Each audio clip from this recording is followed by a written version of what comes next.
চীনের বেলুনের ঘটনায় ক্ষোভ সামলাতে না পারলেও এবার কাতারের জন্য যুক্তরাষ্ট্রের মাটিতেই বিমান ঘাঁটির অনুমোদন দিলেন ডোনাল্ড ট্রাম্প। পেন্টাগনে এক আলোচিত বৈঠকে মার্কিন প্রতিরক্ষামন্ত্রী পিট হেগসেথ ও কাতারের প্রধানমন্ত্রী শেখ সাউদ বিন আব্দুর রহমান আল থানি যুক্তরাষ্ট্রের আইডাহো অঙ্গরাজ্যে কাতারি বিমান বাহিনীর প্রশিক্ষণ কেন্দ্র স্থাপনের চুক্তিতে সই করেন। মার্কিন মাউন্টেন হোম এয়ারবাসের ভেতরেই গড়ে উঠবে এই কাতারি অ্যামেরি এয়ারফোর্স ফ্যাসিলিটি, যেখানে কাতারের পাইলটরা F-15 যুদ্ধবিমান চালনার প্রশিক্ষণ নেবেন। হেগসেথ গর্ব করে বলেন, এটি আমাদের পারস্পরিক অংশীদারিত্বের এক ঐতিহাসিক অধ্যায়।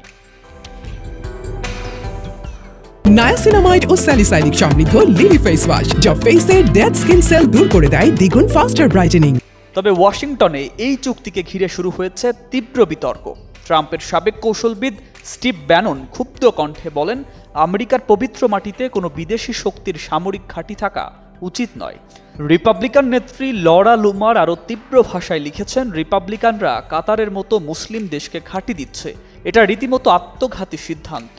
সমালোচনার জবাবে পেন্টাগন জানায়, এটি কোনো পূর্ণাঙ্গ ঘাঁটি নয়, বরং মার্কিন নিয়ন্ত্রণে থাকা একটি প্রশিক্ষণ সুবিধা। তবে প্রশ্ন উঠছে, এত ঘনিষ্ঠতা কেন?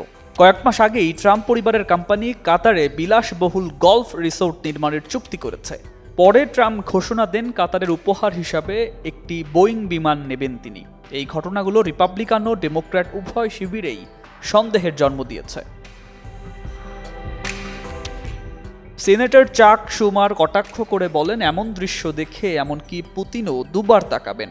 যদিও হেগসেথের দাবি, গাজার যুদ্ধবিরতি ও জিম্মি মুক্তির চুক্তিতে কাতারের ভূমিকা ছিল অমূল্য, আর এই ঘাঁটি সেই বিশ্বাসেরই প্রতীক।